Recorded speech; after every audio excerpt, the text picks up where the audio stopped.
seperti ada keripik pisang balado, keripik pisang coklat. Pada keripik seperti ada yang menggunakan tambahan coklat pada keripik pisang tersebut. Adapun tujuan saya membuat usaha ini yang pertama, menghasilkan keripik pisang yang bergizi tinggi, memperoleh keuntungan yang besar dari usaha ini, dan membuka peluang bisnis bagi masyarakat. Contohnya untuk petani-petani pisang yang ada di Toltoli, kita bisa bekerja sama dan kita bisa mengambil pisangnya dan membantunya untuk lebih luas lagi. Untuk manfaatnya, manfaat dari usaha keripik ini diantaranya adalah kita bisa mendapatkan keuntungan finansial. Dengan adanya usaha ini, keripik pisang ini kita dapat menyediakan lapangan pekerjaan untuk orang lain yang ada di sekitar. Kita juga bisa membantu para petani pisang yang bermitra dan kita untuk memasarkan produk pertanian yang telah mereka hasilkan. Adapun visi misi saya menjadi salah satu usaha kuliner yang sukses. Untuk membantu visi saya perlu misi. Yang pertama, terus berinovasi dalam menciptakan menu-menu yang unik dan menarik.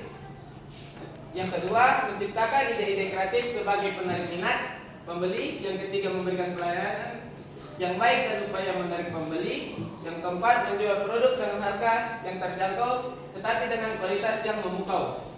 Untuk deskripsi usaha, nama usaha itu keripik pisang dan pemiliknya saya sendiri, Muhammad Nasrullah. Alat usaha ada di Jalan Veteran 3. Untuk nomor telepon ada 0819 949 1280. Untuk analisis SWOT, di sini ada kekuatan, rasanya unik. Untuk keripik pisang memiliki rasa manis dan gurih yang menarik bagi konsumen. Untuk sumber nutrisi, pisang kaya akan serat, vitamin, dan mineral, menjadikan pilihan cemilan yang lebih sehat dibandingkan keripik kentang. Yang ketiga, ada pasar yang cukup luas, dapat dijual berbagai segmen pasar, dari anak-anak hingga kalangan remaja. Yang keempat, inovasi produk, dapat dikombinasikan dengan berbagai rasa atau bahan-bahan tambahan seperti coklat atau rempah-rempah lainnya. Untuk kelemahan sendiri, keterbatasan daya tahan keripik pisang mungkin memiliki umur simpan yang lebih pendek dibandingkan snack lainnya. Untuk harga produksi, biaya produksi bisa lebih tinggi, terutama jika menggunakan pisang berkualitas tinggi. Untuk pengenalan pasar, masih banyak konsumen yang belum familiar dengan keripik pisang sebagai pilihan cemilan. Untuk peluang, tren kesehatan, meningkatnya minat konsumen terhadap makanan sehat, membuka peluang untuk pasar keripik pisang. Pemasaran online, penjualan membeli transport e-commerce dapat menjangkau konsumen yang lebih luas. Dan ketiga, ekspansi pasar. Potensi untuk menjangkau pasar internasional, terutama di negara dan dengan minat terhadap makanan berbasis buah. Untuk ancamannya, persaingan. Banyaknya produk snack lain yang sudah mapan di pasar bisa menjadi tantangan. Fluktuasi harga bahan baku, perubahan harga pisang mempengaruhi biaya produksi. Perubahan secara konsumen, selera makanan dapat berubah yang bisa mempengaruhi permintaan untuk keripik pisang. Untuk alat dan bahan pembuatan, proses pembuatan keripik pisang ini cukup mudah dan sederhana. Dalam proses pembuatannya dibutuhkan alat dan bahan. Setelah alat dan bahan siap, maka proses pembuatan pun dapat dilakukan.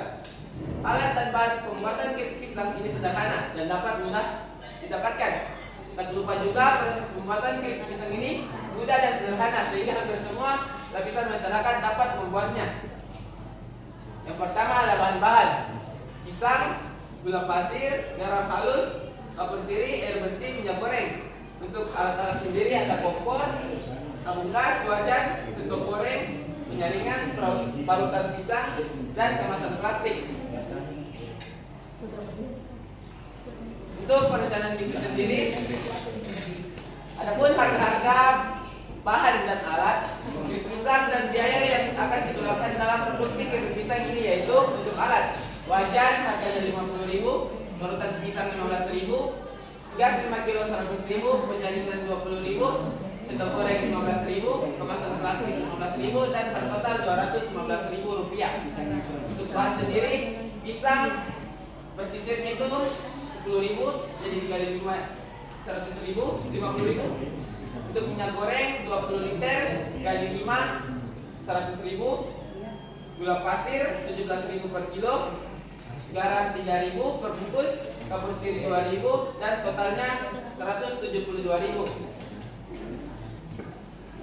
Di sini untuk mendapatkan keuntungan saya menggunakan makhluk risik, yaitu rumusnya modal ditambah dengan modal dikali persentase margin, dan saya mengambil persentase margin sebesar 50%. Jadi sama dengan bahan ditambah alat 172 ditambah 215.000 rupiah sama dengan 387.000 rupiah modal yang diperlukan. Jadi saya menjual per hari itu 43 piece dengan modal 9.000. Cara ini untuk menentukan harga yaitu 9.000 ditambah dengan 9.000 dikali 50%. Jadi 9 kali 50% sama dengan 4.500. Sehingga 9.000 ditambah 4.500 bertotal 13.500 per piece. Itulah harga keripik pisang yang bisa dijual dengan keuntungan 4.500, Pak. Untuk cara menghitung laba kotornya, 13.500 dikalikan dengan 43.000 per hari dengan total 580.500 rupiah untuk laba kotor per hari. Adapun laba bersih yaitu 580.500 dikurangi dengan modal 387.000 rupiah dengan total 193.500 per hari. Untuk laba bulanannya 193.500 dikalikan dengan 30 hari sama dengan 5.805.000 rupiah per bulan.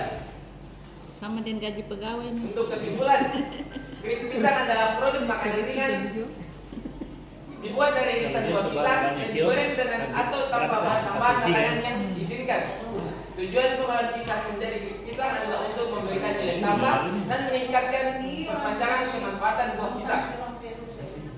Keripik pisang ini berbeda dengan jenis keripik pisang yang ada di pasaran dengan menawarkan harga yang relatif rendah sama di pasaran, namun keripik pisang ini memberikan varian rasa yang menarik sehingga produk ini ditujukan terutama mahasiswa mendapatkan kepuasan yang lebih. Mungkin itu saja presentasi dari saya.